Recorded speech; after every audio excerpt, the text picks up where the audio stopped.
Hi everyone. Hi everyone. My name is Troilus Gold. My name is Scott. My name is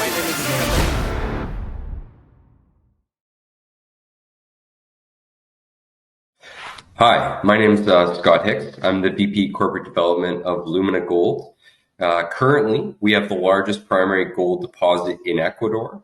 It's a massive gold copper porphyry deposit right on the coast in southwest Ecuador, near lots of available infrastructure. Right now, we are in between a PEA and PFS. We expect to have our PFS out in April this year, so almost finished, but not quite. It's going to be a very similar scope and scale to what our PEA was. And for those of you who haven't taken the time to look at the company yet, as an intro, that PEA outlined a 25-year mine life. It outlined 370,000 ounces of gold production a year and about 50 million pounds of copper production a year. That's off a very large resource base, about 17 million ounces of gold currently across all the resource categories, and about 2 billion pounds of copper across the resource categories. Now, we do expect that resource to grow when we go to update the PFS study based on the 36,000 meters of drilling that we completed in 2021 and 2022. So that most of that drilling was to convert inferred resources to indicated so that it could be used in the PFS mine plan. But about a third of it was also step out drilling at our second pit called Grand Bestia. So the project is going to consist of two large open pits. It's going to eventually be an 80,000 ton per day project, so quite large scale. We plan on starting slightly smaller than what we had planned in the PEA. The PEA started at 40,000 tons per day. We're going to start at about 30,000 tons per day now. And that's in an effort to get the initial capital for the project slightly lower. And then we'll ramp up more gradually to the 80,000 tons a day by year 7. So in the peaks of the mine life in the PEA, you're producing over 500,000 ounces a year. Most of the material is going to most of the gold is going to report to a copper concentrate.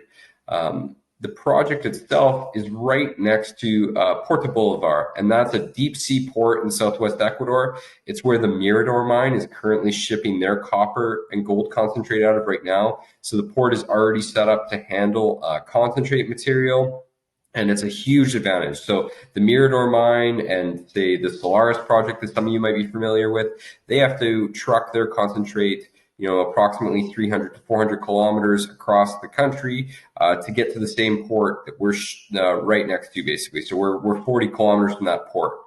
Outside of the port, the project has other very material advantages. We've obviously got a labor force in Machala that we're close to. There's available hydropower for the project there, which is key for a project of this size. And there's lots of available water, and it's a fairly industrial province. It's an area that already has quite a bit of industry, and obviously El Oro province, where it's located, is the gold. So it is an area with a history of mining. So we're very excited to be updating the PFS studies. We've got a lot of questions, obviously, over the last couple of years about inflation, what's happening with the CapEx, what's happening with the OpEx. So we're very excited to update the market on that. So I would say stay tuned for that in April. I think this is going to be one of the better gold copper development projects that's out there. Usually when you see these type of projects along the Andes, they're missing something. They lack infrastructure, they lack water, they lack something. This project ticks all the boxes. It will eventually be a mine, and Ecuador is just becoming a better and better place to produce metal from. And it's probably outperformed a lot of its South American peers of late. So we're excited to be in Ecuador. We're excited to update the PFS study here. So stay tuned for that. If you want to follow the company, go to luminagold.com. You'll also find us on Twitter, Facebook, or LinkedIn. And of course, feel free to reach out to myself if you have any questions. Thanks for listening. Have a good day.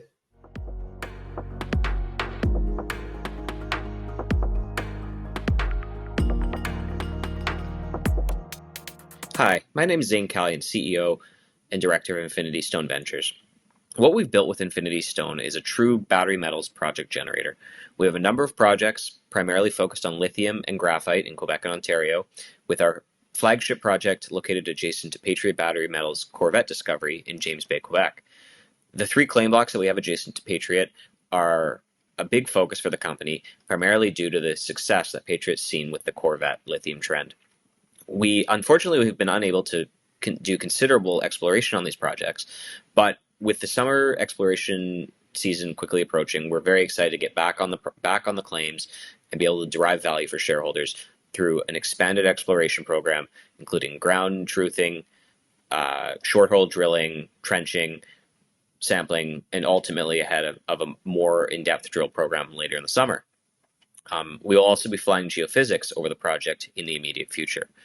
Beyond the project in James Bay, we have a lot of promising results from our Rockstone graphite project in Ontario, near Thunder Bay. About 40 kilometers from Thunder Bay, the Rockstone graphite project has had very good results in initial drilling that we did at the end of last year, with very, very good grade.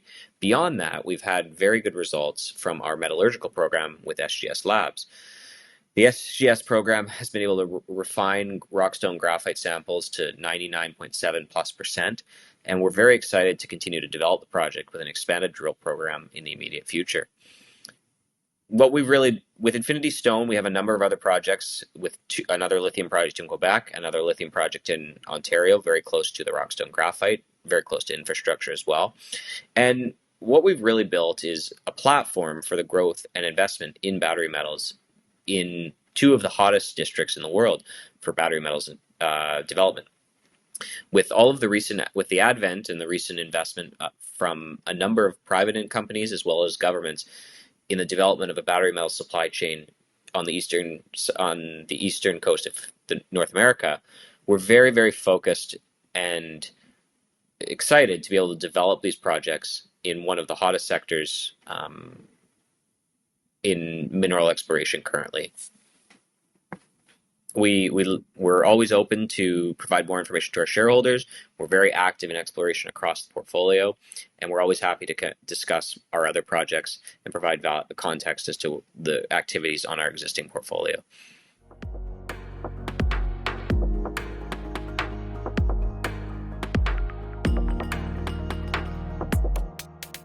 Well, hello, Sixers. Scott Jalkover here, almost live from Reno, Nevada, Chief Resource Officer for American Battery Technology Company, publicly listed, symbol ABML, on the OTCQX. To that end, I may make some forward-looking statements. You know the drill. It's an honor speaking with you all today. Since 1980, I've worked in the mining industry, primarily in Nevada, inclusive of exploration, drilling, water resources, real estate, mergers and acquisitions, permitting, production, business development, and serving on public boards. I'm proud to be a member of the Northern Nevada Development Authority, a board member of Nevada Works and its audit committee, and a member of the Story County Board of Equalization. At ABTC, we have 3 primary divisions: lithium-ion battery recycling, primary metal extraction technologies, and primary resource development. Our company is uniquely positioned to supply low-cost, low environmental impact, and domestically sourced battery metals. While we are progressing and scaling up our lithium-ion recycling pilot plant and global development center, recycling alone will not meet the steadily increasing demand for battery metals. New primary extraction technologies that are socially responsible and have fewer environmental impacts are needed.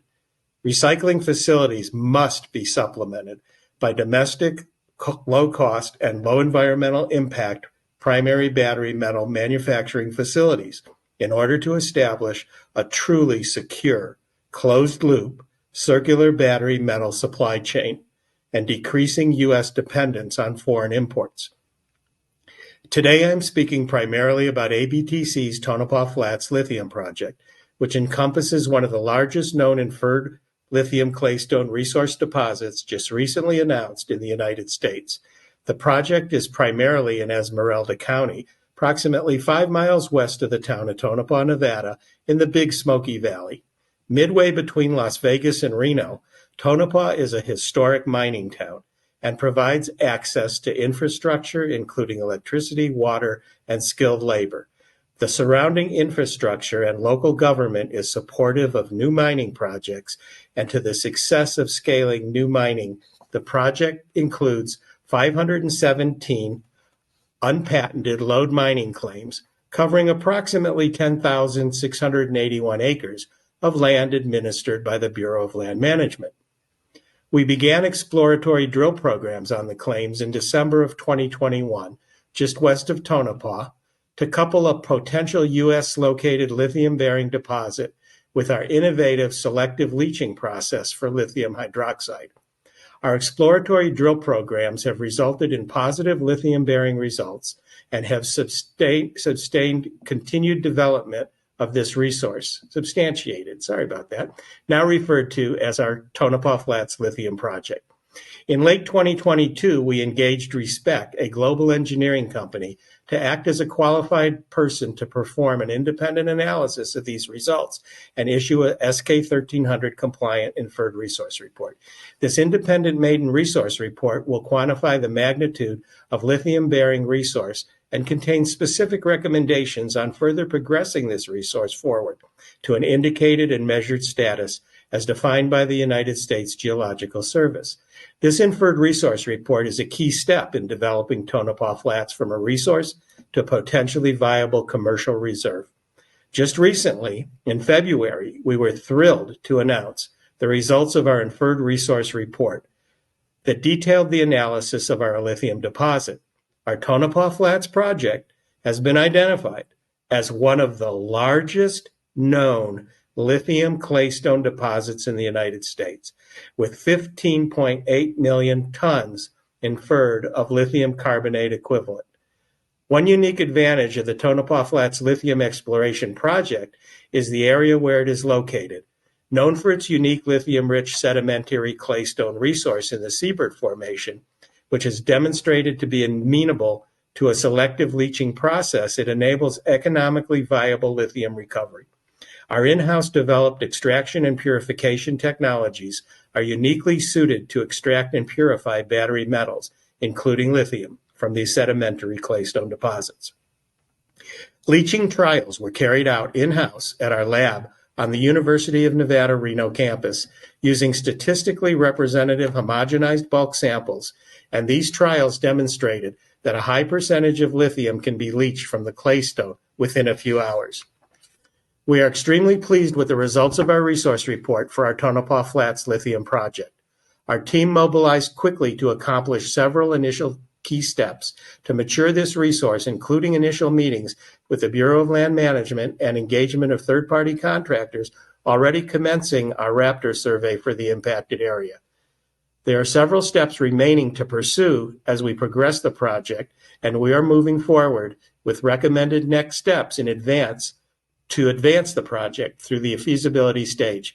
To that end, please visit our website at americanbatterytechnology.com. Select Projects, Tonopah Flats, and then Resource Report.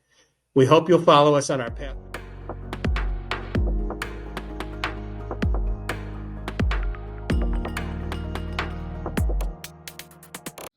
Hello, my name is David Hottman. I'll be giving you a brief overview of Orstone Mining Corp today, and I'll try and keep it crisp, 3 or 4 minutes, and send you on your way to view other companies. The Orstone is headquartered in Vancouver, British Columbia. The management team has a lot of experience around the world, 30 to 40 years a person. We've been involved in the discovery of many millions of ounces of gold and putting about, on the teams that have put about 15 different gold mines into production. Our primary asset in Orstone is the Capitan property. It's located in north central British Columbia, approximately 40 kilometers to the north of the town of Fort St. James, and that's also, it's about 30 kilometers south of the Mount Milligan mine owned by Centerra Gold. The claim block is 105 square kilometers in size and almost entirely surrounded by large mining companies. Exploration to date, which has included primarily geophysical surveys and drilling, has encompassed approximately $5 million of expenditure and has established a zone of approximately 2 by 2 kilometers of substantial alteration, and that is phyllic and potassic sericite alteration, which are indicators of a porphyry system at depth. The drilling to date, as I've mentioned, has been on in this large 2 by 2 kilometer area, and has established that as the target. We've encountered broad zones of alteration and gold mineralization. Within those broad zones, we have areas that are smaller and higher grade, in the form of veins and dikes. Some of the dikes that we've encountered rise fairly close to surface and are pretty good grade. This particular piece of rock you're looking at on the screen now was carried up by a post-mineral dike, unmineralized, but it had this fragment in it, or xenolith, which, as I say, is on the screen. It's almost 2 grams a ton gold. It's very intensely altered, and this is what we'd like to find many hundreds of millions of tons of. In 2022, the company conducted an MT, or magnetotelluric survey. Magnetotellurics is an EM, or electromagnetic survey, that uses the magnetic field of the Earth and looks for disruptions in it caused by concentrations of metals or really conductive material. As you can see on the graphic, the porphyry target is quite broad at depth and narrows as it gets closer to surface. And the final phase at the closest to the surface, it forms some finger-like or dike-like bodies that come up to the bedrock contact. We have encountered and drilled into some of these dikes at the bedrock contact, indicating that the porphyry does come up quite close to surface. This graphic depicts the plan section of at various depths of the porphyry of the MT survey, and you'll see that it's already of a substantial size at 300 meters below the surface, and gets quite a bit larger by 700 meters below the surface. And for reference purposes, 1 cubic kilometer would be about 1 billion tons of rock. In 2023, as we carry on, this recording is being done the last week of March in 2023. We're starting a shareholder investor awareness program, working on getting the share price up, raising $1 million to $1.5 million Canadian dollars in several tranches, and the idea would be to drill a minimum of 2 holes into the primary target, and possibly another hole into a secondary target, as well as continue to explore the broader trend that we see these anomalies lined up on. The company has a very tight capital structure at just 56 million shares outstanding. Management and family and some business associates own about 17 million shares, or approaching 30% of the company. And basically, big target, gold rich. Drilling it and being successful in drilling it could really drive substantial shareholder wealth, and we would encourage everyone to do a little bit more due diligence. Go to our website, contact the company. We'd be happy to give you more information, and I appreciate your time. Thank you very much.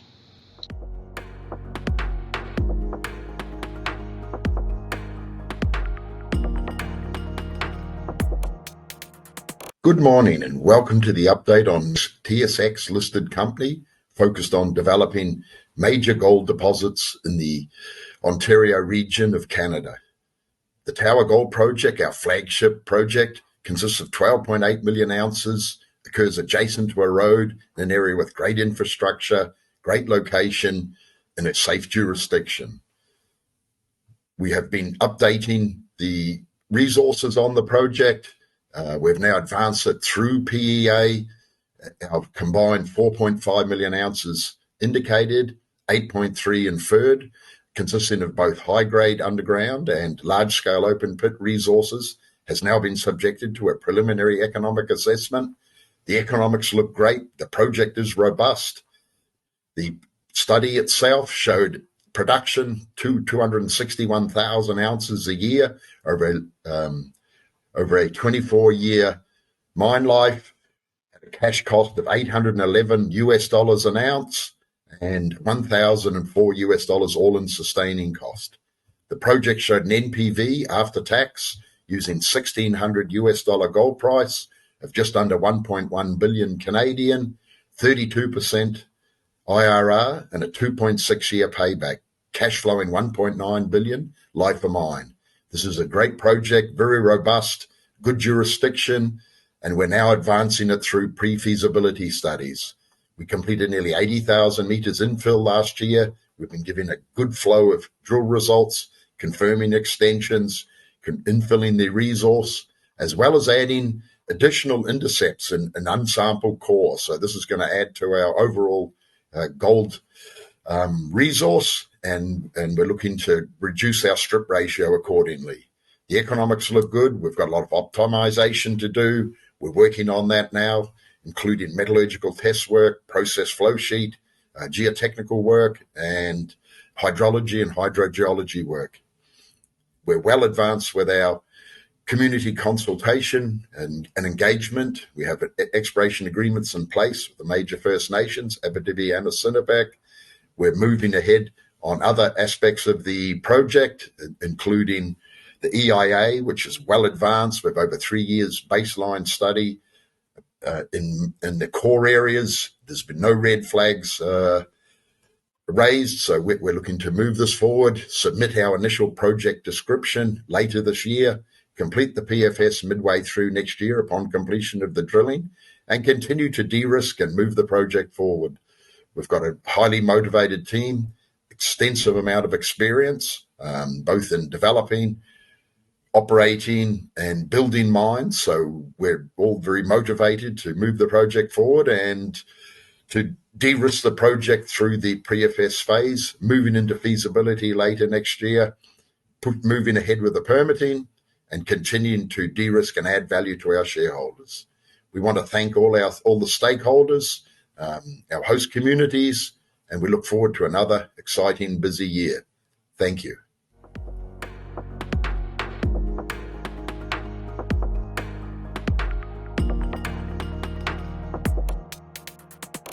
Thank you, everyone, for listening in today on McFarland Lake Mining and the gold exploration play that we present to investors in the market. My name is Mark Trevisiol. I'm the CEO of McFarland Lake Mining. Just a quick summary of our properties. All Canadian properties, 5 in Ontario and 1 in Manitoba. The one in Manitoba is a past producer.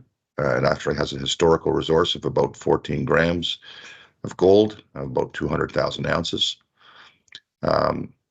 Another property that has a historical resource is one very close to the West Hawk Lake property in Manitoba. Our High Lake property has got about 10 grams of gold over 8 and has contained about 85,000 ounces. Our other properties, again, all in Ontario. McMillan, a past producing property of gold. McGowan, another past producing property of gold adjacent to McMillan, and the Michaud and Monroe property, which are in the prolific Kid Creek gold belt. Our properties which we've explored recently. In 2022, we did a 3,000 meter program at West Hawk Lake. And more recently, we just finished a 10,000 meter program at High Lake, which I will go into some details on. These properties are only about 10 kilometers away from each other. And again, They're near infrastructure. The Trans-Canada Highway, shown in yellow, is only about 2 kilometers away from the High Lake property, and it actually abuts the West Hawk Lake property. Some of the highlights of our recent High Lake diamond drilling program. Some of these numbers that I'm going to share with you today, they're world-class numbers. 9.2 grams of gold over 26 meters. In fact, it made the Junior Mining Hub's top ranking in March. Another significant hit on this one, even maybe a higher priority to us because it's near surface, about 6 grams over 24.5 meters. We've also had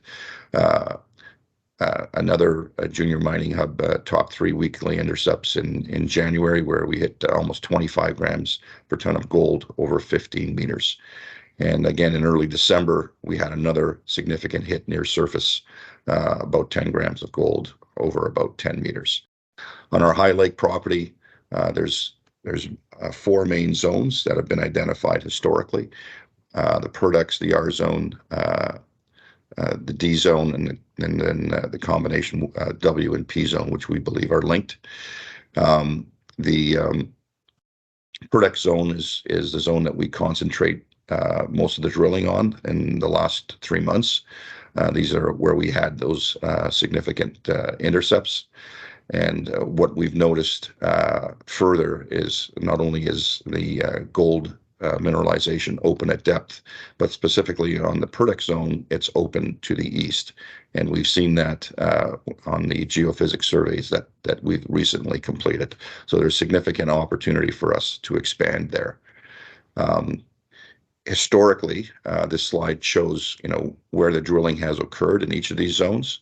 And you can see that they've only gone down to about 100 meters, and in some cases even less than that.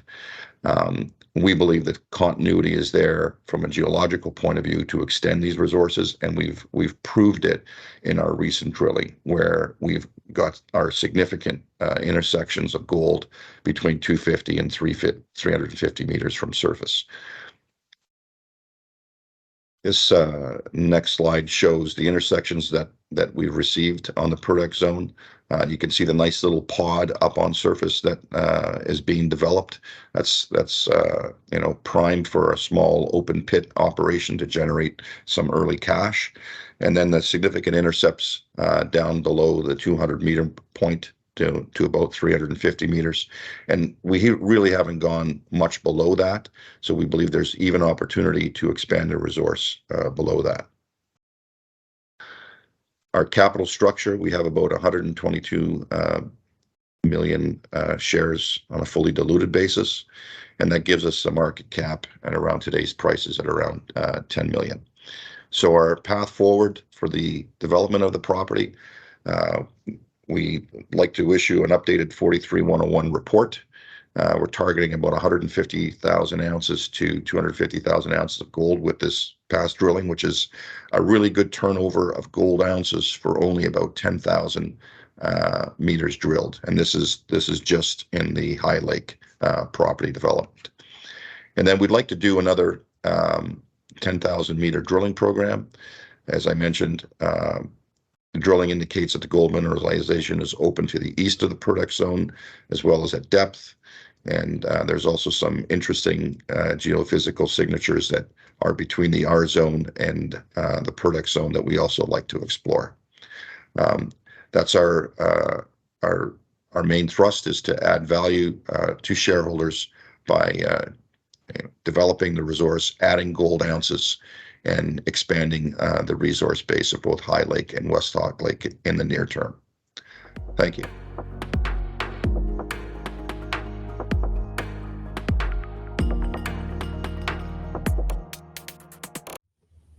Well, hello everyone. It's Greg Faniff here again, SVP Corporate Development and CFO of Grounded Lithium Corp. We are a public company on the Venture Exchange under the symbol GRD and the OTCQB under the symbol GRDAF. We've come a long way since our last video with 6IX. There's a few things I'd like to cover in the time that I have. one being more of a macro context, and then two being more unique and specific, micro, if you will, to grounded lithium. Certainly on the macro context, we've seen nothing but more tailwinds in the space in critical minerals and specifically lithium. You've seen robust demand, no abatement really in terms of the OEMs with some of their pronouncements and forecasts on EV cars and percentages of their fleet by date certain being under the power of a battery. That has certainly led to certainly an interest by the OEMs to come back to the mine, so to speak, or the upstream operations.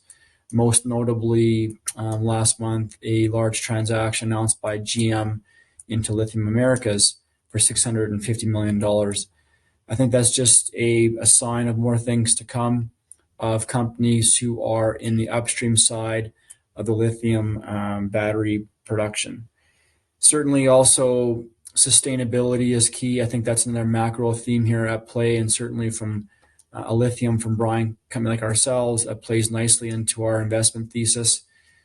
Depending on what you read, but looking at some of the industry experts like Benchmark Minerals, arguably the sustainable footprint, or the carbon footprint rather, of a lithium from brine operation compared to spodumene is about a third less. Again, that plays nicely into some of the OEMs and other companies in the battery supply chain who value sustainability as a key item or key requirement in terms of who they do business with. And then lastly, on the macro sense, before turning to more of a grounded specific context, we've certainly seen interference by foreign jurisdictions into North America. There is certainly a play here in terms of having more of a deglobalization of critical minerals, being closer to home versus having supply and the industry itself under a jurisdiction that would not have the same civil rights nor democratic pronouncements that we enjoy here in North America. So having supply from an adversarial partner and having that partner be very involved in anywhere in the battery supply chain, it's in our interest to see that change, which we've seen through some of the pronouncements and the government involvement in terms of support programs for the battery supply chain. That's the macro context. Certainly from a micro context here in our case in Grounded, we've come a long way. We've continued to execute in our business plan. Everything that we said that we were going to do, we've done to this point. We've capitalized the company. We've built a dominant land position in our chosen area. To that end, we announced a number of press releases in the last month or so, one being a tuck-in acquisition of additional lands right in the core of our area. That was done with a third party for 33 additional sections, or 8,500 hectares, give or take. Very accretive metrics. Essentially, we bought that land and the resources underneath it for $1 per ton, and we currently trade at close to $5 per ton. So very accretive, good trade for shareholders, helps build our portfolio. Together with that transaction, we did a new 43101 report. We now have an independent resource assessment by Sproul Associates Limited at 4.2 million tons of lithium carbonate equivalent, or LCE, one that we're very proud of and one that mirrors the same sort of resource base of other players in Saskatchewan who've been the subject of fairly noteworthy corporate activity. Secondly, we've made some announcements regarding technology providers. One of our core philosophies here at Grounded Lithium is that we're first and foremost resource developers.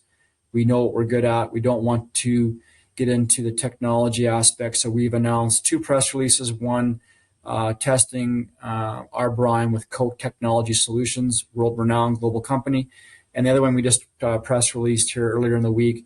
Their name remains anonymous, but also a very well-respected and established company when it comes to extraction technology. We'll take those two companies, run tests in parallel, and pick the best one to form the basis of our preliminary economic assessment, which we're on track with to have published on or before the end of June. So lots of catalysts coming down the pipe. Again, we continue to execute in our business plan, doing the things that we say we're going to do, and certainly very encouraged by what we've seen in the marketplace in the lithium era. We've seen a noticeable increase in our trading liquidity and correspondingly in our share price, one that we're not resting on our laurels and looking to continue to build the story. So please take a look at our website, www.groundedlithium.com. We encourage you to look at it and potentially become an investor of our exciting story. Thank you.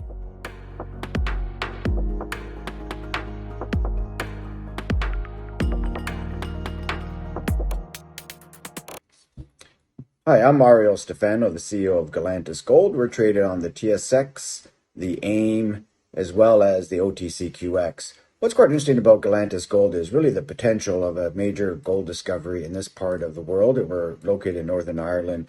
What's extraordinarily interesting is if you look 20 kilometers away from us is a world-class discovery that was acquired by Orion in 2018 for about 550 million Canadian. At the time, it was 6 million ounces at 13 grams gold, and we hear it's much larger because they've been drilling for about another 5 years. And we're 20 kilometers away, and we more or less stopped drilling in 2014. And at the time, we had around 500,000 ounces of gold at over 7 grams per ton. But since then, when we got involved, and I got involved a couple of years ago, we've been drilling some high-grade hits and what we call these dilation zones. And what we've been able to figure out here is how these veins pinch and swell, and we've been able with some pretty good accuracy now identify where the veins swell. So since then we've drilled things like 13 meters of 17 gram at the Joshua vein, 4.5 meters of 31 grams, 7 meters of similar grades over 30 grams per ton. So really what that's telling us is we're just at the beginning of finding what we think could be another multi-million high-grade deposit here at our project in Noma, Northern Ireland. And most of our holes have all been drilled maximum depth of 300 meters at the Kearney vein and 200 meters at the Joshua vein. And we've got a number of additional veins identified along strike, and all these veins are open to depth. And when Dalradian identified their 6 million, it could be up to 10 million ounces now at 20 kilometers away, they identified 26 veins. We've already identified over 16 veins, but we've only drilled really 2 of them.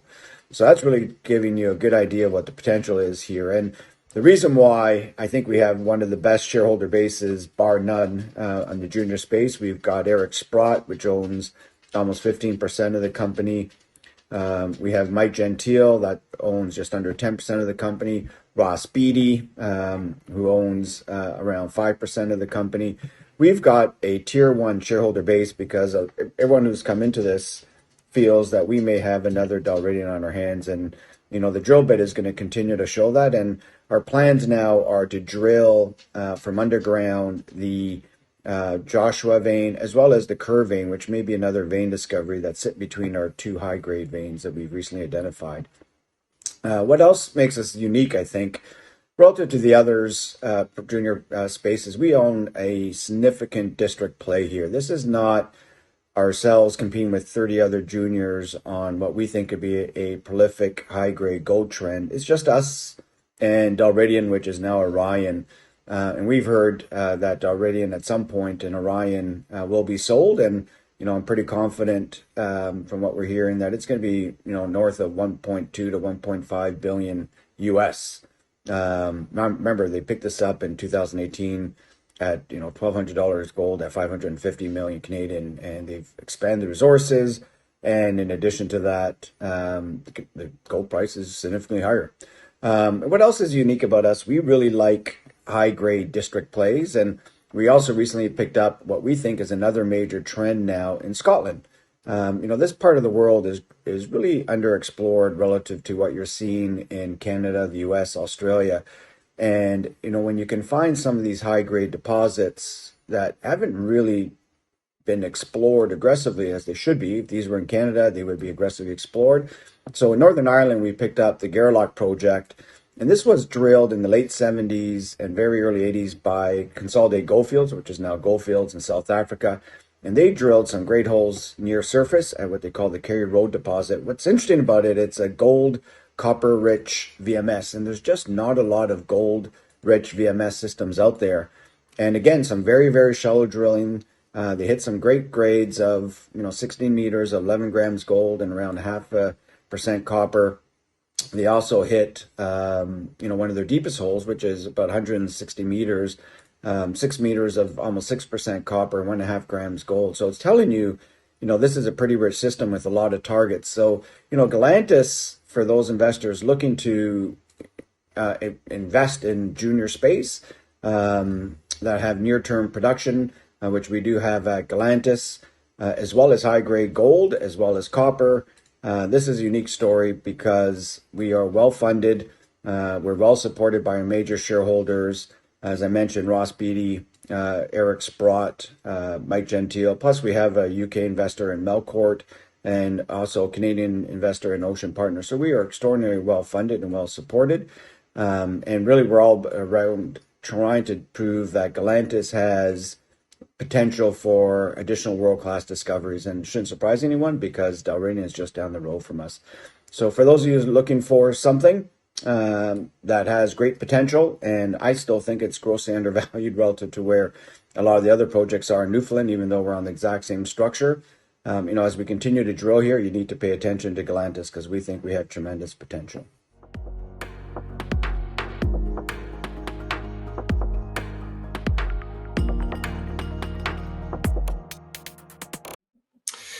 Hi there, Sam Lee, President and CEO of North Isle Copper and Gold. I'm really excited to be talking to you today about what we believe is one of the most attractive and developable critical metal opportunities in Canada.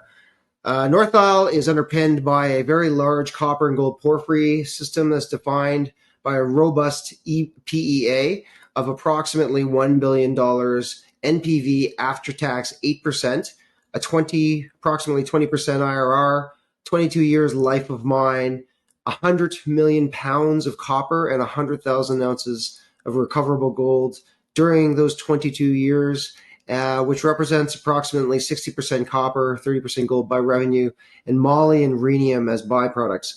The asset is located in British Columbia, which is a prolific mining jurisdiction, as many of you know. It is the leader in ESG standards. The political will has once again come back to be the world's epicenter of sustainable mining, which is attracting majors, investors, and other countries alike. The company was founded by our chairman, Dale Corman, who recently got inducted to Canadians Mining Hall of Fame and boasts a board and an executive team with over 200 years of experience finding, developing, funding mines across the world. Our major shareholders include Michael Gentile and Donald K. Johnson, in addition to our chairman, Dale Corman, who all have provided exceptionally strong cornerstone support over the past few years. And our 100% owned exploration land package is vast and sits on a 50-kilometer porphyry trend starting at the BHP's historical Island Copper Mine, which at one time was Canada's largest copper mine. So we do think we have a very strong advantage of being in British Columbia. How important has ESG become in assessing projects? Well, the answer is it's become increasingly more important. Canada is among the very few countries that are low-risk jurisdictions, and BC is second to none, housing Canada's top 3 copper mines. There is a scarcity of quality copper projects in Canada not already owned by a large company.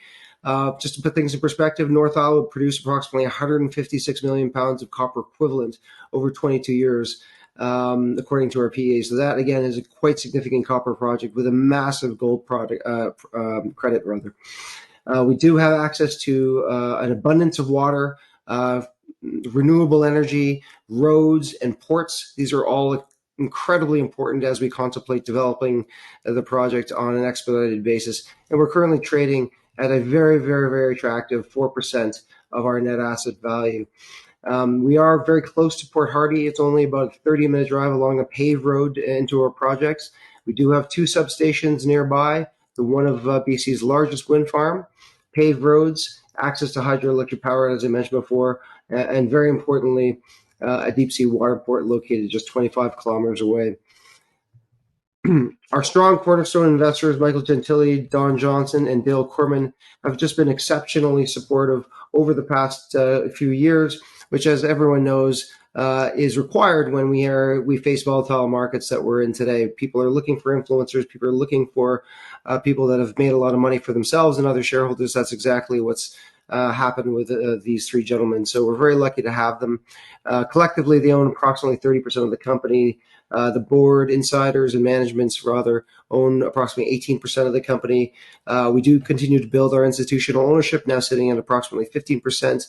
We are covered by 3 research analysts. Our balance sheet is very clean, no debt, and we have a very strong cash position that fully funds us and our activities well into next year.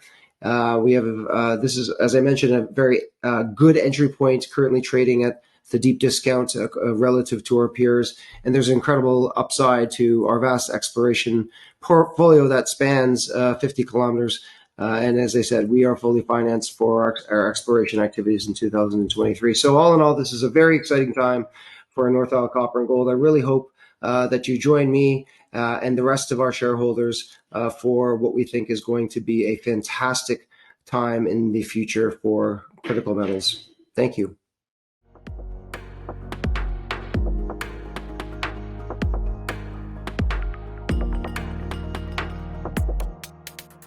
Hi, my name is Ali Wasloo. I'm a project geologist and part of the corporate communications team with Enduro Metals. Today, I'm going to tell you a little bit about Enduro Metals, about our property, our targets, and our goals for 2023. Enduro Metals' flagship property is the 100% owned Newmont Lake project in British Columbia's Golden Triangle. The property is one of the largest contiguous land packages in the area, with 688 square kilometers right in the heart of the Golden Triangle. We have some big players as neighbors. 25 kilometers to the northwest is Newmont and Teck's Galore Creek. To the south and southeast of the project is Snip, SK, and KSM. So I'm going to tell you about 2 of our main targets. The first is Burgundy. In 2021, Enduro drilled what we consider our discovery hole into the Burgundy target. It intersected 331 meters of 0.7 copper equivalent. We consider this target to be an alkalic copper-gold porphyry system with similar features to Galore Creek. So Burgundy is made up of a suite of megacrystic to trachytic syenite intrusions, and they are in contact with a limestone horizon that is fairly consistent with the Stikine volcanic package. We have done geochronology work on our intrusive rocks, and we found that they're coeval with the Galore Creek suite. So in 2022, we drilled more meters than ever before into this target. Our focus was to build on our understanding of the system's geometry at depth and to test the mineralized footprint of our system. We are getting the last of our assays back, and we're very excited to share the results with you guys soon. One of our other focuses is the McClymont gold play. So the McClymont was the target with the most historic exploration on the project. The area includes the Northwest Zone, which has a historic non-compliant mineral estimate that was completed in the 1980s. There's several different styles of gold mineralization on this target, and they include skarn, epithermal, and porphyry-style mineralization. We hypothesize that this might represent a high-grade gold skarn near surface, with our gold being transported by epithermal feeder structures that are high-grade and ultra-high-grade, and then ultimately a porphyry source at depth. So since 2019, we've expanded the McClymont footprint, the mineralized footprint, by almost 5 kilometers. And in 2022, we tested a new zone to the southwest that has never before been drilled. So it's been an exciting few years for Enduro. This winter, we've been processing a huge amount of data, and we're working really hard to build the first ever model of Burgundy. This will be a really incredible tool as we plan for 2023, and we focus on targeting the center of the Burgundy porphyry system. I hope you guys will follow us to get all the updates on Newmont Lake and learn more about our goals for 2023.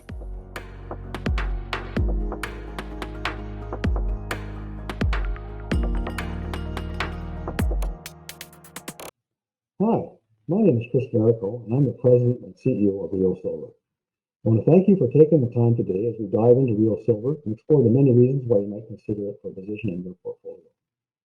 Real Silver has maintained a solid level of insider ownership, sitting at 40% once family and close friends are considered.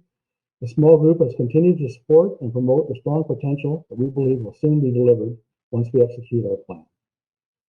Our primary holdings are located in Peru, the second largest producer of copper in the world and the largest producer of gold in South America. All of this is in a country similar to that size as that of British Columbia and Yukon combined. Why Peru? Despite recent setbacks, as Peru exercises its democratic rights, it is the only country in South America with a substantial mining lobby, having 500,000 small miners, along with hundreds of thousands of people employed in the mining industry. Together with their collective family, these workers have a voice and tremendous future, as they are blessed with a tremendously rich mineral endowment.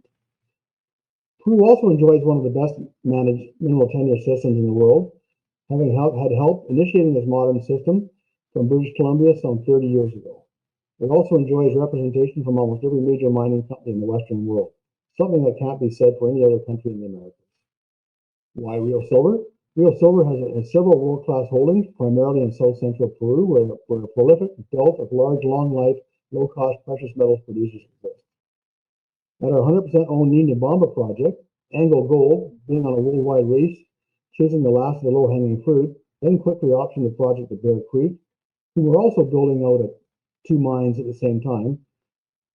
Well, results were more than encouraging. The project was offered to Rio Silver in exchange for fulfilling the local community commitments. Rio Silver then undertook a substantial trenching program completed in 2012, which confirmed a rich silver blanket starting from surface in chalcedony. The discovery was then made when +gram gold in the Vuggy silica unit lying just below the immediately downslope from the described silver rich zone, with several hand-dug trenches that ended due to the thickening of the downslope overburden in ore-grade gold-rich Vuggy silica mineralization.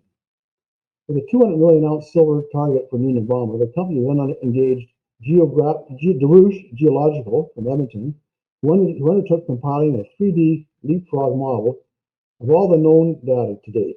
The model showed potential for 30.1 million ounces of silver at a grade of 2.78 ounces per ton down to the 30-meter depth for only a portion of the known zone.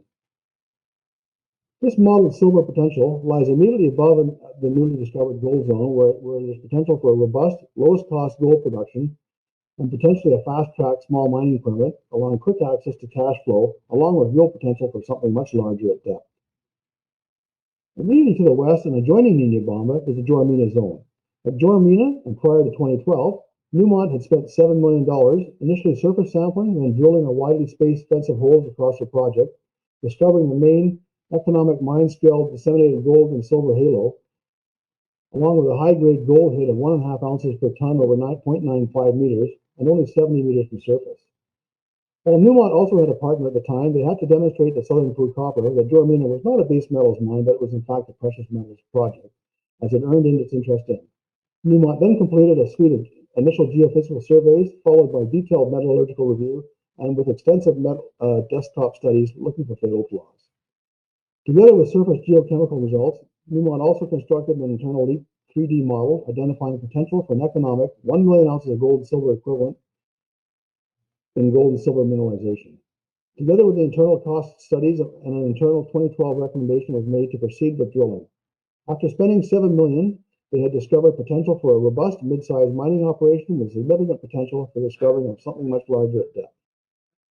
As we flash forward to a major contraction in 2012 to 2016, when Newmont had made an error and dropped one of the claims. Rio Silver then goes on to win the project in a competitive auction with Newmont and then successfully negotiated for the balance of the properties. Rio Silver now owns 100% of the project, complete with the majority of the data resulting from the work to date.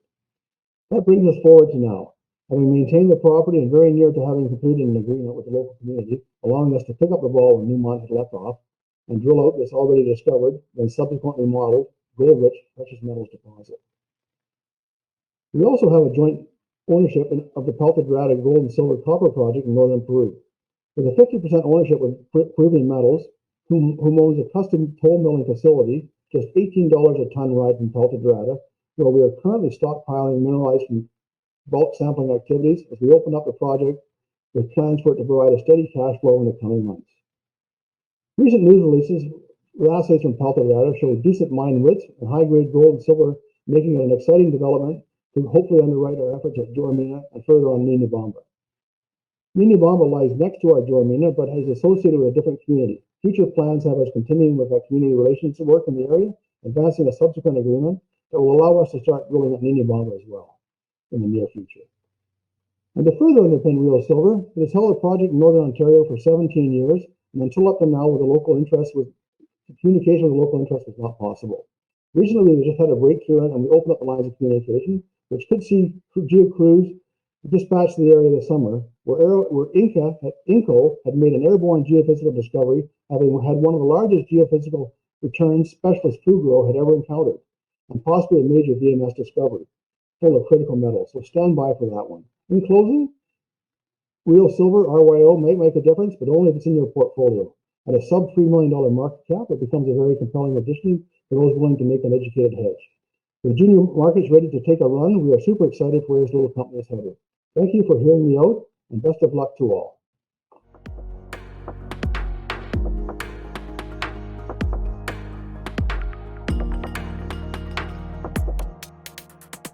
Hi, I'm Sabine from Quebec Nickel, a well-funded nickel-copper PGE junior exploration company with our flagship Ducros project located in the Abitibi Greenstone Belt. We are trading on the CSE, OTC, and FSE under the ticker QNI.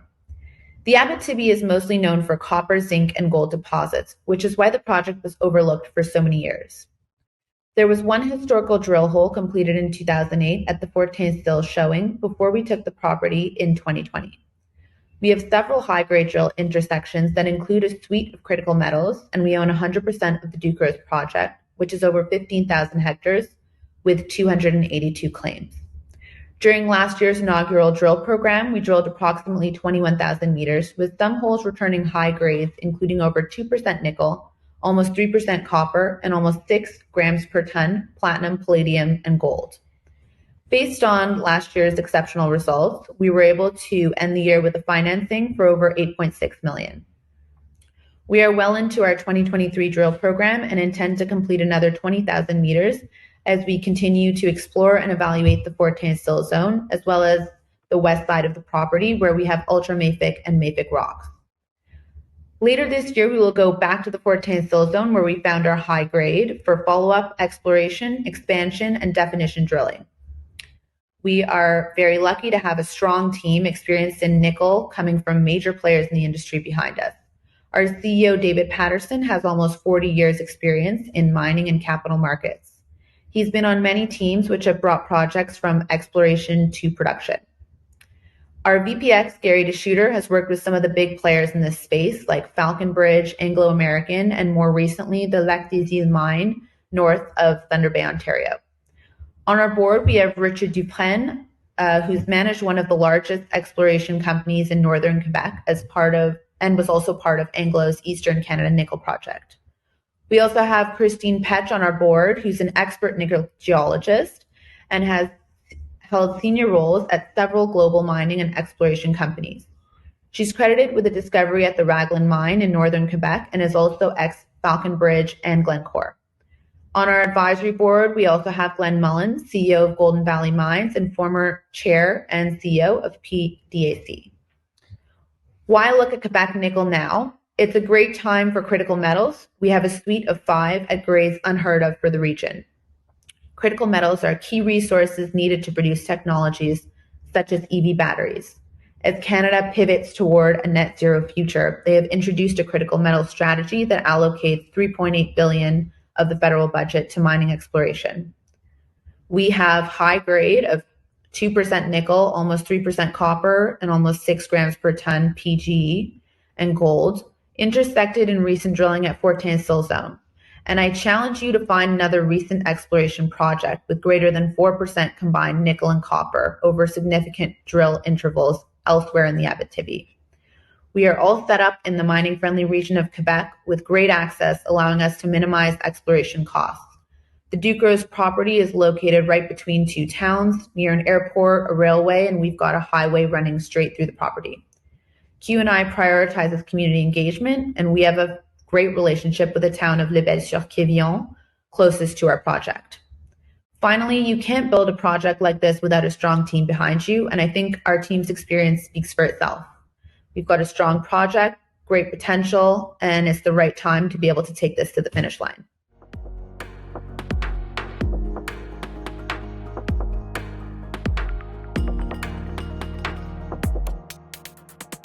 Hello, I am Alberto Orozco, CEO of Capitan Silver. which is a new silver exploration company working on the Cruz de Plata project in Durango, Mexico, right in the heart of the Mexican silver belt, where most of the silver produced in the world comes from. And we are very excited, very proud about the progress that we've been making at our Cruz de Plata project. In fact, we have recently announced our name change from Capitan Mining to Capitan Silver, precisely to highlight the progress and the potential that we have in the Cruz de Plata project with high-grade silver mineralization. And I'll comment more about that and our project in a moment, but we believe that to make a great company, to build a great opportunity, you need more than just the geology, the right address for your project, which we have. You also need a great team of people, and a disciplined approach. And all of these three elements come together at Capitan Silver, we believe, to make a great company. Our team, Team Cap, is a team that has been in the making for the last 17 years, working in a number of projects in Mexico. We have a great track record, all the way from early discovery to development and even operations. We have a great network in the country as well. So we've done it before, and we recognize the potential at Cruz de Plata when we see it. So a great team, country-based. But we also have a disciplined approach since day one, because we have a tight share structure, only 69.8 million shares issued, no warrants outstanding, and we have contracted to remove all the royalties in the project, which work in favor of the project economics long term. And when you compare our current shares issued to our competition, we're about at a third of the average of the companies in the space. So we believe that all of these three elements, all of these three ingredients that make a great opportunity are within Capitan Silver. And again, we're very excited about the opportunity. Coming back to the Cruz de Plata project and why we are so excited about it, we also recently announced that we have consolidated the silver trend. We signed an agreement to acquire a portion that brings great potential for scale at Cruz de Plata, giving us full continuity on a high-grade silver trend at the project. We're also talking about a project that has a great history.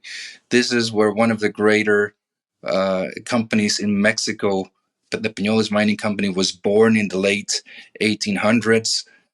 They had their two first mines right here. They were called the Jesus Maria and the San Rafael mines, which are the two ends of this high-grade silver trend within the project, and grades of up to a couple kilos of silver with more than 10% lead and 10% zinc have been reported at the area. So that history, that potential was there from the beginning, but the opportunity formed because this is a project that came late in a more systematic exploration approach. So some exploration was done between 2011 and 2014.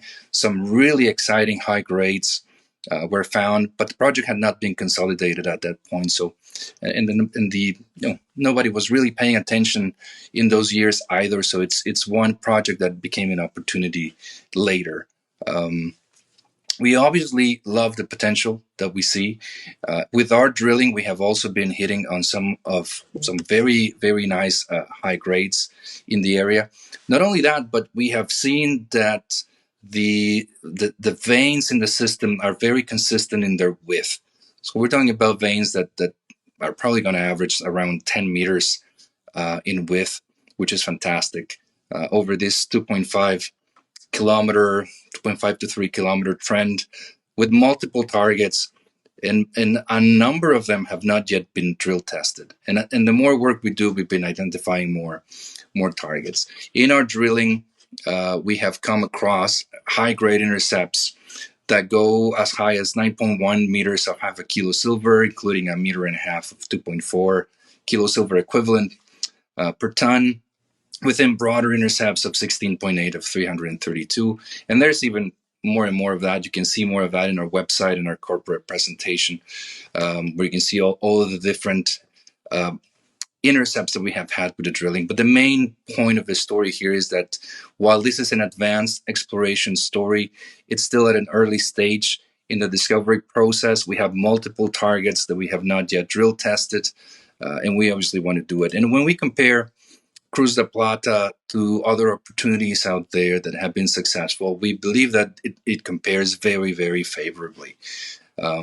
So do check it out. We're talking about an intermediate sulfidation system. These systems tend to have a lot of vertical continuity. So again, early days, multiple targets, great team, disciplined approach. This is what Capitan Silver is, and we'll be very proud to be presenting it here to you today.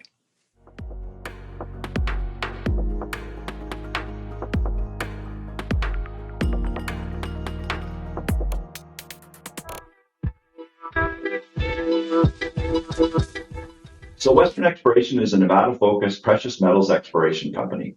Our head office is based in Reno, Nevada, and our project is located about an hour and 15-minute drive north of the community of Elko, Nevada. We've been based in Nevada since the late 90s. The company was private at that time. We became public in 2022. A lot of people ask us, why are you exploring in Nevada? And I think it goes to the fundamental precious metal endowment that Nevada has, especially in the area we are working. Nevada is historically known for its precious metal deposits that are in excess of millions of ounces of gold and silver. And we are on trend of the Independence Range, which hosts deposits such as the Jarrett Canyon Mine, which is about 20 miles to the south of us, and the Big Springs Mine, which is about 10 miles to the south of us. The Western Exploration Project is accessed by paved highway north of Elko. And given that it's paved access and only an hour and 15 minutes away, all services and personnel can be hired and contracted right out of the community of Elko. Elko, like a lot of mining communities, is very supportive of the mining industry. It is home to many mining companies, including Barrick, Newmont, Kinross, amongst others, but also to many services as far as drilling, assaying, and labor services go. So when you look at the endowment that Nevada has, plus the jurisdiction as far as regulatory regimes go, that allow mining operations to move forward through exploration and ultimately into development and construction, I don't think you can find a better place to operate. As a matter of fact, the Fraser Institute has ranked Nevada consistently in the top 5 jurisdictions in the world where to explore for minerals and ultimately develop and mine them. So here at Western, we've put together a very strong technical board and management. The board is led by a number of individuals who have multiple years of experience running public companies as well as private equity groups. Several of the individuals I've had the pleasure of working with in the past, both at Meridian and some of our employees here at Argonaut. The management team we've put together is an exploration-driven team. We've had multiple years of success in the Americas and have been involved in a number of different discoveries across the Americas. I was fortunate enough to work with a very high-quality exploration team in Chile that led to the discovery of the El Peñón deposit, where I was able to continue working throughout my career up until about 2017. Mark Hawksworth, who is our general manager of the Aura project, worked with Yamana as North American Director of Exploration. And Mark has been very successful in his career in outlining greenfields deposits and taking them right through to development, his latest success being the Mercedes mine in Mexico. Our board provides good guidance and technical support to the company, as well as some of our strategic investors, including Agnico Eagle, who sits on a technical committee with the company. We do get a lot of support from Agnico Eagle as far as reviewing exploration plans and programs. And it's a pleasure to be working with a team that has such high quality individuals and a gamut of experience like Agnico does. In addition, SSR holds about 1% of the equity of our company. SSR continues to monitor the progress of our project, and it is our pleasure to have them as a shareholder of our company as well. As far as the project goes, we've got 3 different resource areas that we are exploring. From west to east, they are Dobie George, which is an at-surface high-grade oxide deposit. We completed a drill program last year where we did about 9 PQ drill holes. Those drill holes highlighted the continuity of very high-grade oxide gold within 120 meters of surface. The samples from those drill holes are currently in our laboratory being reviewed for metallurgical test work. We plan on putting out results including heap leach variability and composite test work, as well as column leach testing within the next couple of quarters. The Gravel Creek deposit and the Wood Gulch deposit are located further to the east of Dobie George. They are located in the same rocks as Dobie George. They are different in nature. Dobie George appears to be more of a Carlin type deposit, whereas Wood Gulch and Gravel Creek are epithermal deposits. The Wood Gulch deposit was previously mined by Homestake back in the late 80s and early 90s. They mined about 650,000 tons of material grading slightly higher than 3 grams per ton gold and 25 grams per ton silver. When we acquired that project in the 90s, our geologists realized similarities between Wood Gulch and areas of alteration further to the east in the overlying rhyolite package. The first hole drilled into those rhyolite anomalies identified the Gravel Creek deposit with an intersection of 29 meters, 3.5 gram per ton gold, and over 50 gram per ton silver. Since that time, Gravel Creek has been drilled up by 85 drill holes. We now have a resource combined between Wood Gulch and Gravel Creek, closing in on 1 million ounces of gold equivalent. Both of those deposits remain open, as does Dobie George, and our exploration program going forward will look on expanding the resources, as well as de-risking the Dobie George asset through that pre-feasibility study to get it to a point where a construction decision could be made on that asset as early as 2025. At Gravel Creek, the amount of drilling that we'll be completing over the next 2 years will be significant to the company, well in excess of 15,000 meters. That will allow us to extend the outline and footprint of that resource and look towards getting a PEA done by the early parts of 2025. It's exciting times for our company. We are in one of the best mining jurisdictions in the world. We've put together a very high quality team at the board level and at the management level. And we continue to explore on the Aura project and find additional areas where we think we can expand our resources. And we look forward to starting that work here in 2023 and carrying it through to 2024 to ultimately completing our pre-feasibility studies we set at Dobie George and the PEA at Gravel Creek. Pleasure speaking with everybody. Thank you very much.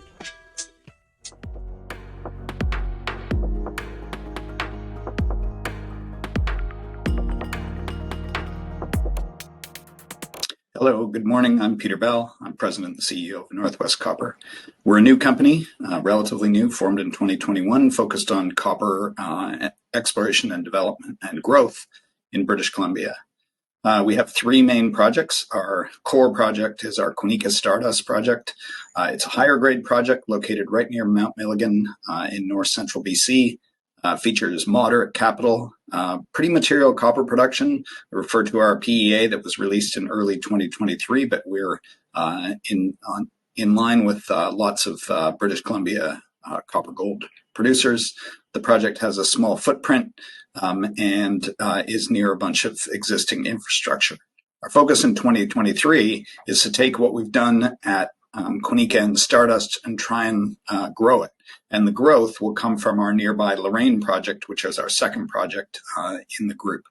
That project, we have already an existing resource there that we released in the middle of 2022. The project has simple geometry, near surface, good grades, and it's a big property with lots of exploration upside and lots of high grade copper. This is going to be our focus from a development and project advancement point of view in 2023, as well as our focus for exploration, because we think we have the opportunity to really grow what we already have there.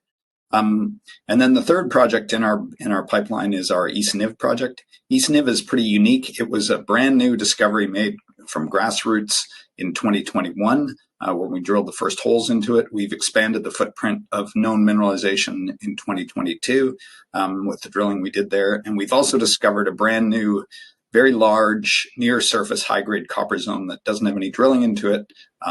We discovered that last year with our surface work. And we believe East Niv has some real big project potential up to the north of the other 2 projects. We've got a very strong team.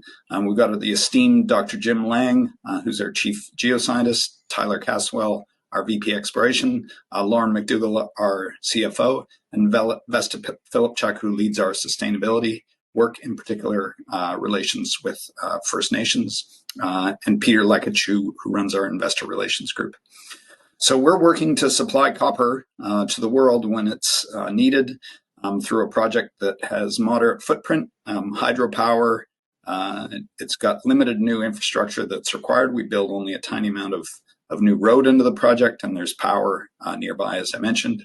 And we're building it, and we're advancing in consultation and collaboration with First Nations. The First Nations groups in our region include Takla, Nakaslii, Sekedene, and Gitsan. So in summary, we have a simple, straightforward project that benefits from high grades and existing infrastructure, and will continue to expand and grow it through 2023 and beyond.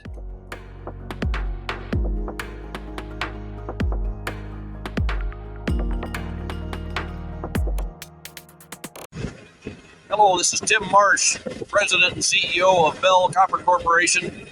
We're out today on our Big Sandy project in northwestern Arizona, drilling our drill hole BS4 down through 4,000 feet of sand and gravel into a place nobody's ever seen before, where we demonstrated last year with our BS3 drill hole that there's a half a mile of copper-bearing elephant skin. We think we're over the top of the elephant here at the BS4 location, and we're drilling down to test that idea. We've moved over 900 meters, more than half a mile from our last drill hole. So if we hit something here, we're really demonstrating globally significant size. Bell Copper Corporation is a publicly traded company, traded on the Toronto Venture Exchange under the symbol BCU. We're also traded in the U.S. under the OTCQB exchange, symbol BCUFF. Bell has about 125 million shares outstanding. We're trading today for about 20 cents Canadian per share. And we're looking for the biggest of the big copper deposits. Copper is critical element if we're really going to make this transition from hydrocarbon-based energy sources to electricity.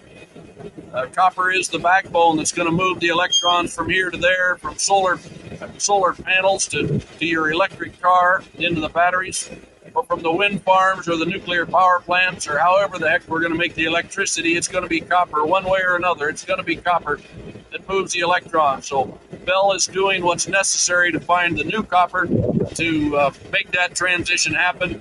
Big Sandy is a grassroots, just born in the past year, copper discovery in a place nobody had looked for copper before, out in the middle of this valley. You can see behind me the drill. It's taken us a long time in the past to drill these holes down through 1,000 meters of sand and gravel to get down to where the copper-bearing rocks are located. We've sped things up. Our driller, Godby Drilling Company out of Montrose, Colorado, has innovated on this hole, and we're employing oil field technology to get these holes down faster. This technique is called mud motor drilling. It involves using pressurized mud as the energy source to cut the hole. That mud goes down our rods. You see the rods advancing down behind me, and the mud goes inside there under high pressure. It gets down to essentially a downhole windmill, where that high pressure mud moves past the windmill. The windmill makes the bit spin, and it's the spinning bit way down at the bottom of the hole that cuts through the sand and gravel, turns the sand and gravel into mud. The mud gets flushed back up to the surface.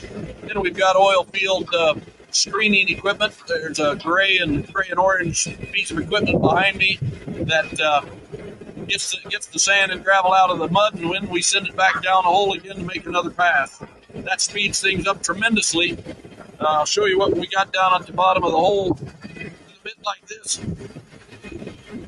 This is a polycrystalline diamond compact bit. You see those cutters? They're diamond-coated tungsten carbide cutters.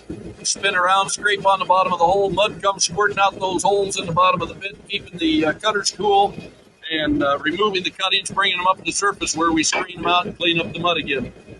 The guys have just drilled out another 10 feet. That bit's down there spinning about 120 RPM, and you see the rods are turning when they're turning about 20 RPM, just to kind of keep the hole a little straighter. What we've been doing in the past, been using a diamond coring bit, and that's a slow process. Here's our coring bit. You see those sparkling diamonds in the sun there? Those cut out a cylinder of rock. It comes up inside this bit as we push down on the bit. And every 5 or 10 feet, we got to reach down with a cable tool, go down inside the rods to the bottom of the hole, grab that sample, and yank it back up to the surface. All that takes time. We've got to break the rod string, send that tool down, and get the sample back. And with this mud motor drilling, we just keep the rods turning, stop it for a minute to add a new rod, just like the guys did behind me here, and get back to drilling again. They're drilling another 10-foot rod. Up goes the head.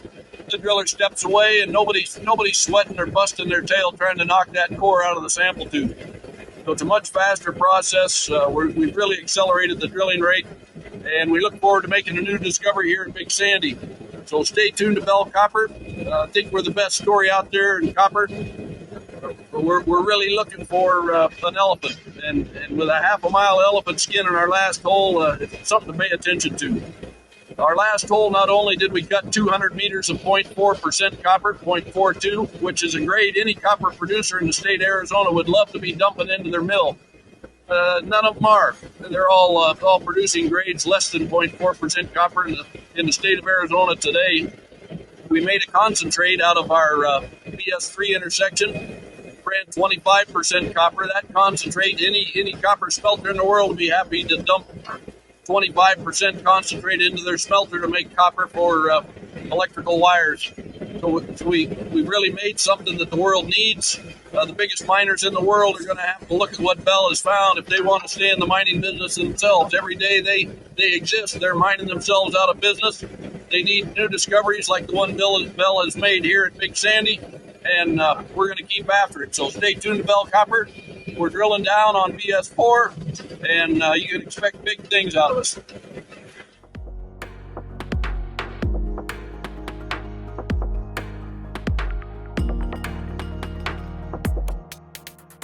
Hi there, I'm Justin Reed. I'm the CEO of Troilus Gold. Our ticker is TLG on the TSX Big Board. We are developing the past-producing Troilus Gold mine in northern Quebec. Historically, the mine operated for 14 years, produced 2 million ounces of gold and about 70,000 tons of copper. For economic reasons and resource reasons, it shut down in 2010.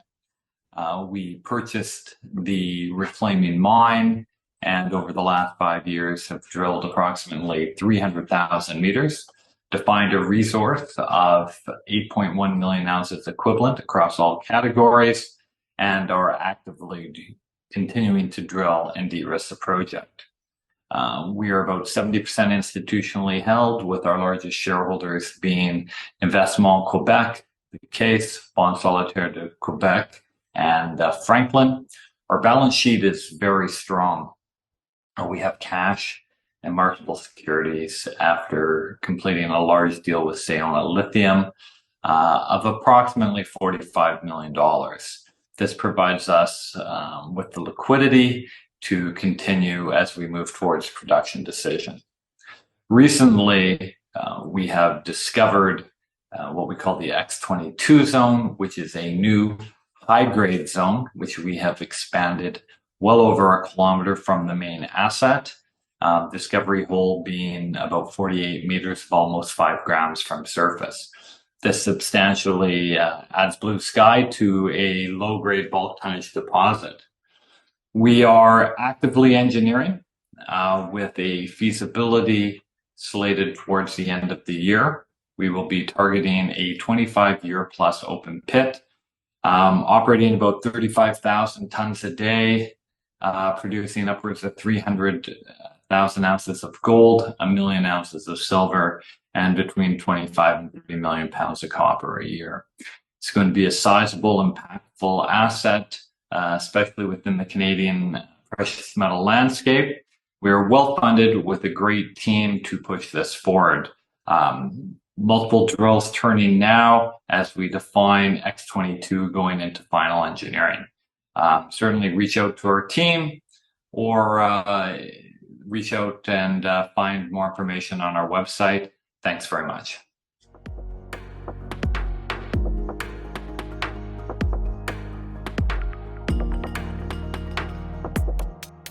Hello, my name's Don Mosier, President, Director of Desert Mountain Energy Corp. On Friday, we closed a $22 million financing that will allow us to grow our company in a rapid, planned manner. What we're building is a vertically integrated primary producer of helium. We're located in Arizona, about 3 hours out of Phoenix. Our target market is over 48 end users in the city of Phoenix. Because we drill our own wells, produce our own wells, and will process our own wells, we can sell directly end users and cut out the middleman that natural gas producers, where most helium comes from, sign offtakes with. The way the helium market works is 98% of all helium comes out of natural gas fields. The 5 major companies, especially gas companies, sign offtakes with the natural gas producers under 5-year NDA contracts. They take that gas, they upgrade it, sell it directly to end users on 5-year contracts, also non-disclosure signed. So they enjoy a massive margin by simply processing the gas. They don't take any risk drilling the wells or operating the collection systems involved in it. We've decided to bypass the middleman, and by producing our own wells and processing it, we can offer those massive margins to our shareholders. The Macaulay Helium Processing Facility is now operational. We've drilled 8 wells, 5 of them being wildcats, discovering 4 helium fields and 3 development wells.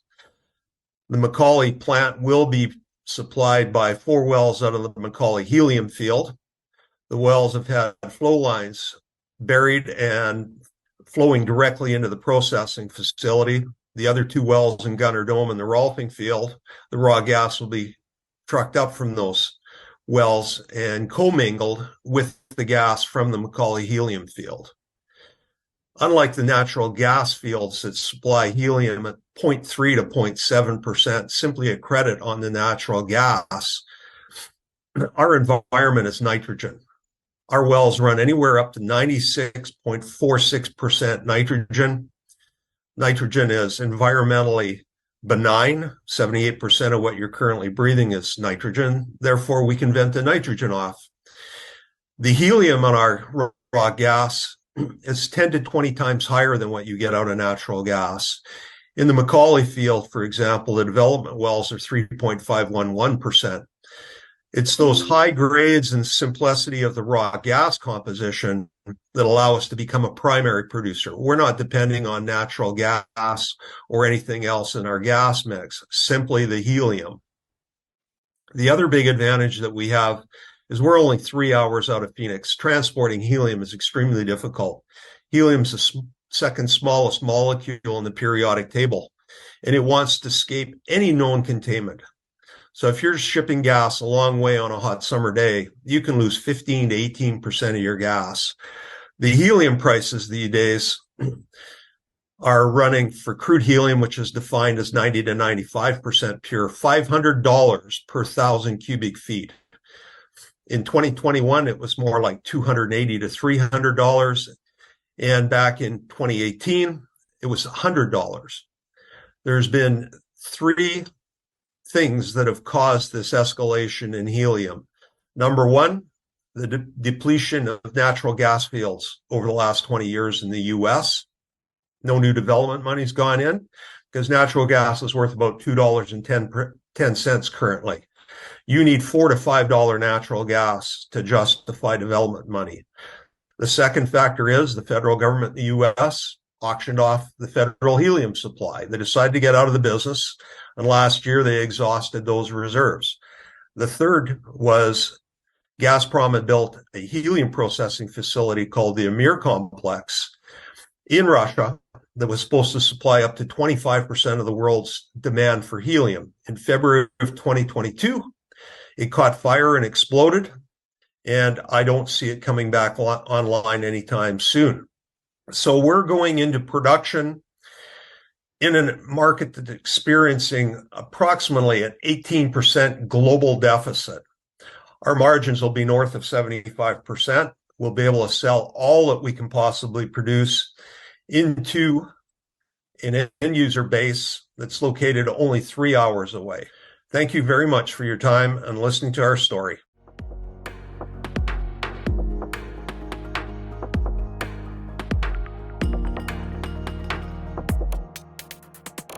Hi, I'm David Stein, President, CEO, and founder of Kuya Silver. For today's video, I'm going to talk about the theme, leadership in mining. And basically what I'm going to do is tie that into the strategy of how we founded and built Kuya to present day. So before I get into Kuya, let me just say that, when an investor is deciding whether to buy or sell a stock, and it could be a junior mining company like ours, or it could be really any stock, they're really thinking about two main things. Now, I'm actually a former stock analyst myself, and there's lots of math and models that you can do to basically quantify valuation of companies. But even if you don't do that, informally, investors are always thinking about risk and reward. Those are the two big factors that people take into consideration, whether they consciously know it or not, when they're making an investment decision. And of course, reward is really your upside, and that comes down to how much can the company grow per share and how that's going to be valued in the future by the market as the company gets bigger. And then on the risk side, there's many, many risks. And obviously that's the risk that you're going to potentially lose money.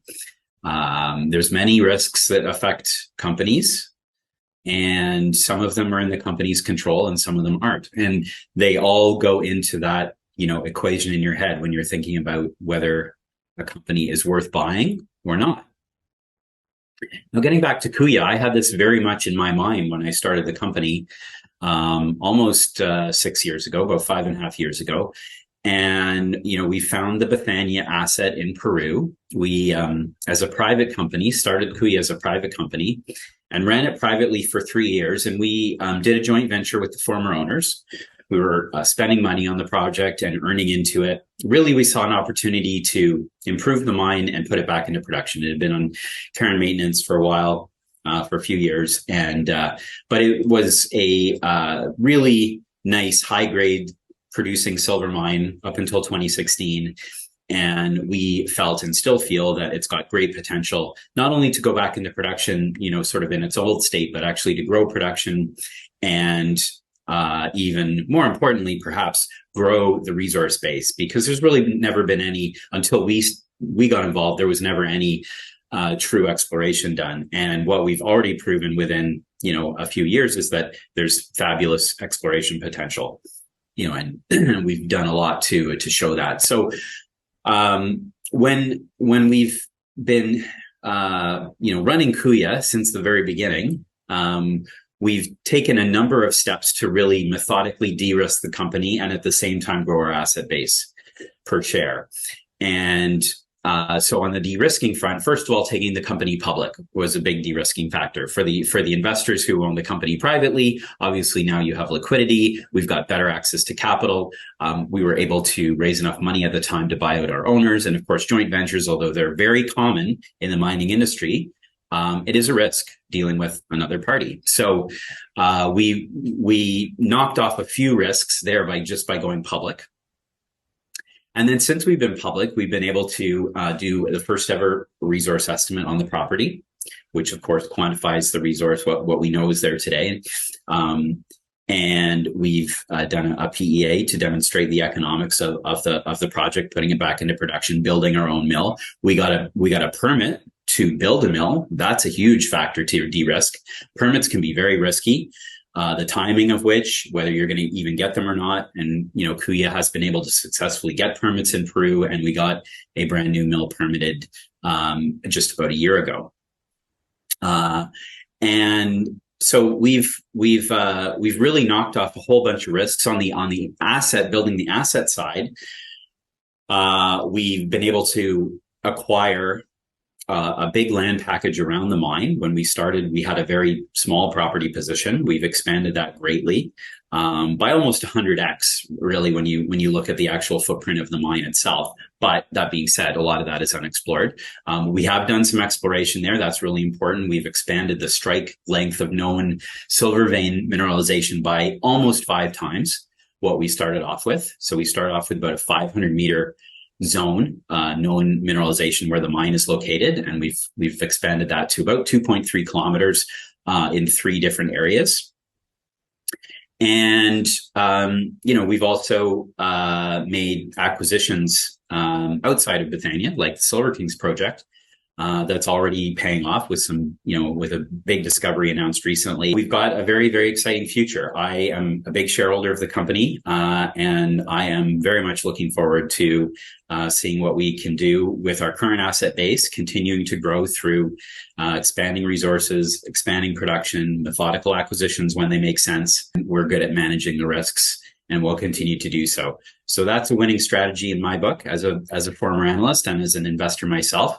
If you do have any questions about Kuya, please contact us on our website, www.kuyasilver.com, and we'd be pleased to answer any of your questions and follow up with you.